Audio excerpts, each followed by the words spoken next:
What's up guys, I'm Joel Dodge, welcome back to the channel. So today I want to show you how to record electric guitar in GarageBand iOS. Let's get into it.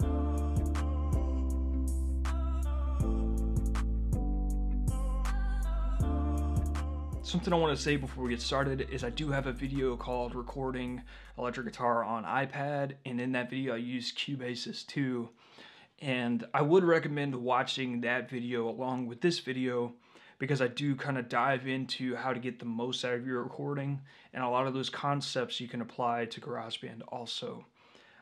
Today is going to be more of like a bare bones how to actually record in GarageBand. So guys, the first thing I'm going to do is show you how to use the guitar amp simulations inside of GarageBand, and then I'll show you how to use stuff from outside like Bias FX, which I'm going to be using Bias FX, but it's the same with whatever simulation you use.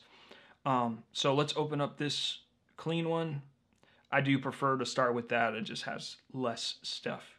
So the first thing you're going to want to do is come over here to this little icon, like the 1/4 inch cable icon, and you're going to want to turn on monitoring. And what that does is it's going to allow you to, if your interface is plugged in properly, let me do that real quick. And what that's going to do is going to allow you to hear your electric guitar through the amp. And yeah, and it's just bare bones. It's that simple. You would just press record at this point.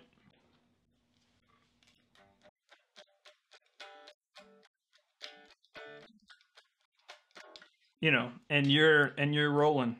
Just to dive into the effects and stuff that it has and just give you some of my recommendations. First off, this is how the noise gate is here. So you're not going to add a pedal for noise gate. And you can turn it off here. I actually do like to have a noise gate on when I'm recording electric guitar through most of the simulations, because they usually do introduce a little bit of noise. Any of these effects that have like a time-based factor, you have a sync button right here at the bottom. So I know I actually like this heavy chorus one. We're gonna put it before the delay.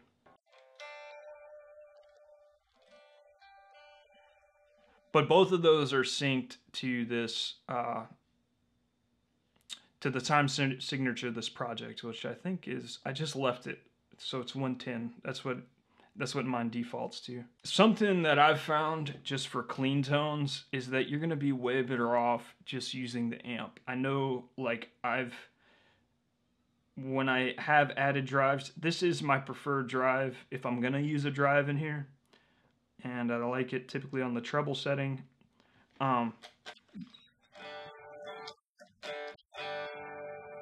It just really doesn't sound that great for clean tones to me. So let's turn these off just so you can hear drive.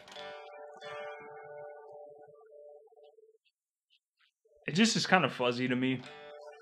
So personally, I feel like the drive, the gain here on the amp is gonna be a better bet.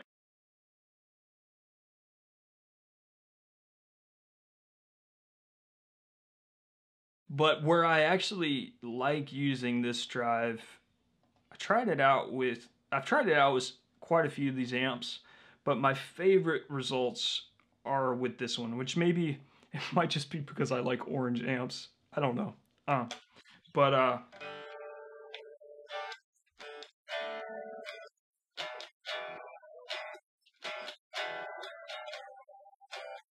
But to me that's like a passable, you know, kind of distorted, crunchy sound, you know? You're gonna get a lot better sounds out of stuff like Bias FX or Overloud Through or whatever simulation you use. I guess the other thing to know is there is no reverb pedals. All the reverb is here on the amp. So you can...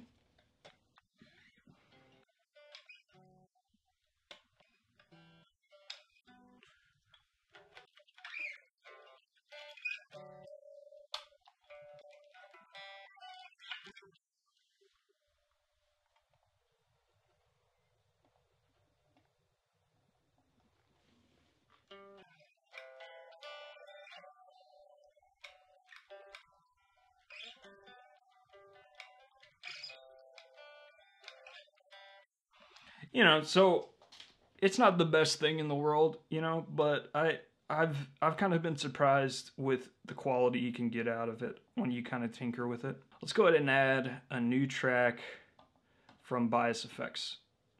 So when you're using like one of the other, like an effect from outside of GarageBand, you're gonna click this one right here, Inter-App Audio, and then you're just gonna click on whatever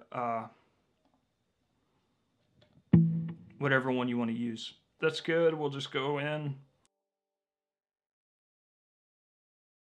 This is the screen. If you don't want any of these on, you can turn them off. I don't know why they just add stuff automatically. From here, you just press record and you're going to be recording from.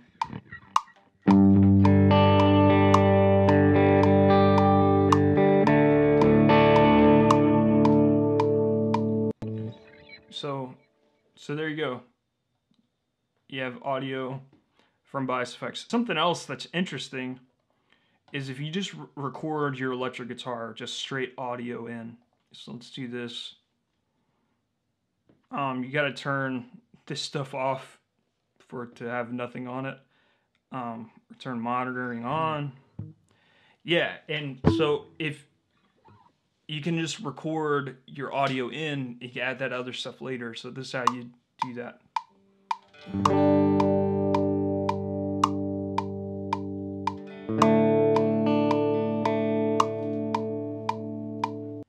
Okay, so now we just got audio straight in from the interface.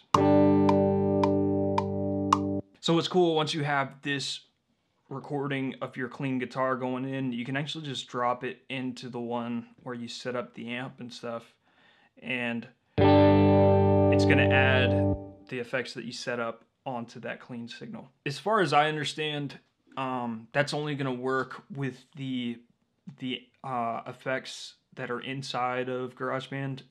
Like if I drag that onto this Bias FX one, you wouldn't actually hear Bias FX. So guys, if you want more tips on recording electric guitar on your iPad, you should definitely check out my other video, but I hope you enjoyed this one. As always, die empty. I'll catch you in the next one.